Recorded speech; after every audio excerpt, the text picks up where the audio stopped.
Hey guys, so if you haven't seen the other two parts, I highly recommend you guys check those parts out of this history and fan lore, actually, using these pictures and images as representations, just in case anybody that doesn't know that.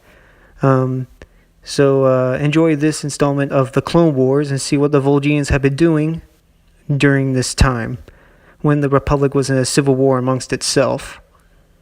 So the Vol'jians have been isolationists, very much like the chiss and other unknown species in the unknown regions for almost a millennia of years.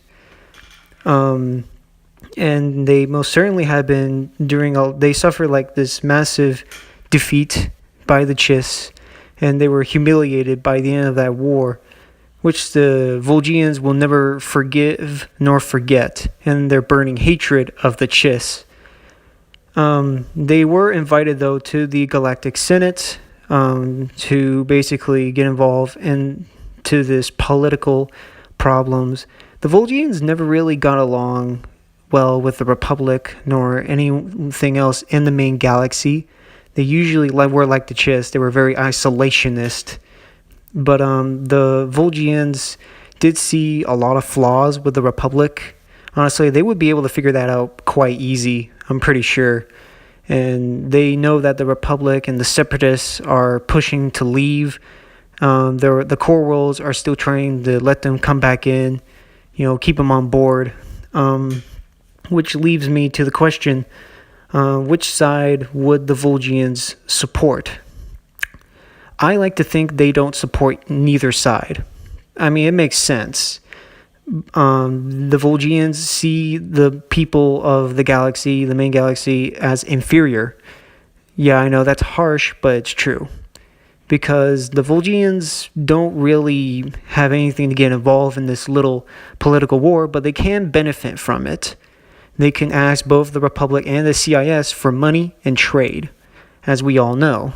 But this money and trade can actually boost their economy in the early days of the Clone Wars until the later on years, but we'll get to that in the later on part of the video.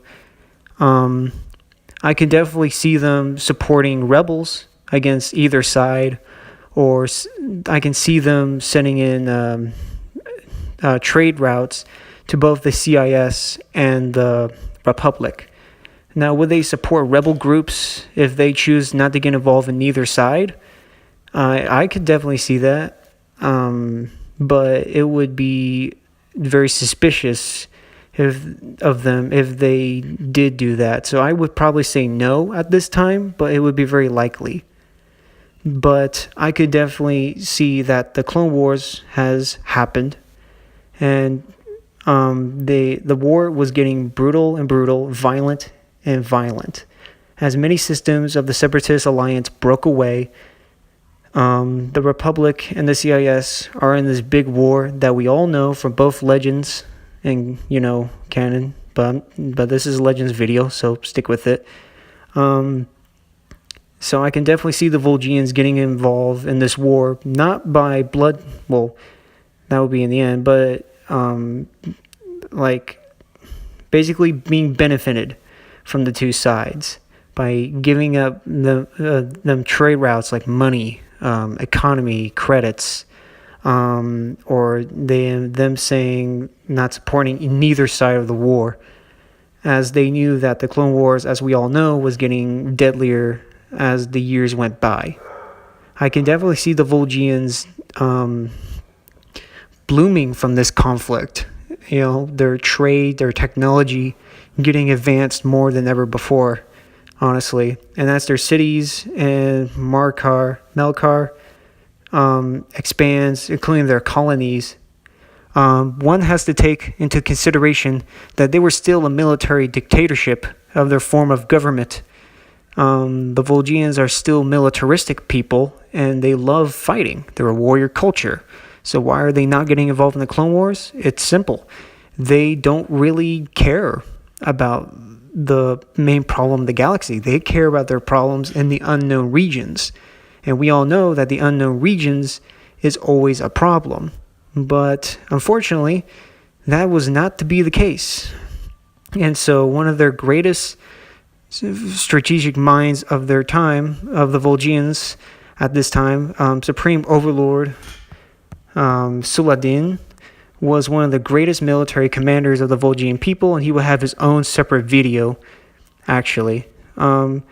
So basically, he knew that war with either the Separatists or Republic was inevitable. As their military and their economy was blooming, Palpatine still saw them as a threat. And he knew that he cannot go to war with them and without permission from the Senate. So Palpatine did his master manipulating that he was. He told the Senate that the Vol'jians are sending the Separatists money, all this manipulation and scheming that Palpatine is well known for. And of course, the Senate at this time, however, later on during the Clone Wars, believed him because, after all, the Vol'jians had nothing to do with the war, even though Palpatine is a schemer and also master manipulating liar. But of course, it also explains why the Vol'jians were acting so suspiciously during their main course of their galaxy. So the Republic sent out their own major military, even though the hyperspace line to Melkar and the unknown regions to the main galaxy could be dangerous, because the unknown regions is still very dangerous. It has a lot of dangerous hyperspace lanes, and it's very, very not safe. So of course the Republic does send out its military, even though they lost some major ships during this travel, or whatever the case may be. So Saladin knew that war with the Republic was inevitable, and he knew that his people had nothing to do with the Clone Wars at all, and he felt like it was time to fight off a major power. So of course, as a military man that he was meant to be, as one of the greatest commanders of all time, he decided to establish a fleet of the Vol'jians, no matter how many forces he could, either from the young or the younger or the old, and also sending out this fleet and also forces to engage Republic forces that are entering their empire and their space. And finally, the war between the Republic and the Vol'jians was finally started, and now two fleets meet each other at the frontier borders of the Vol'jian space, where both fleets attacked viciously and also fighting a major war with another conflict, which has never been seen before since the days of old with the chiss. But unlike the wars with the chiss, the Vol'jians had an easy time with the Republic, as they decimated their fleets by using hit-and-run tactics, using any form of tactics that they can use. Basically, most commonly was a hit-and-run, actually.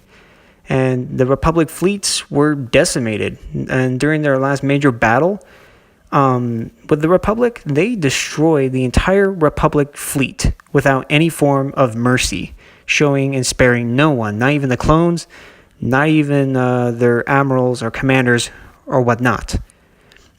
And after this great victory, Saladin knew how to fight a war. He was like a revolutionary leader at this time.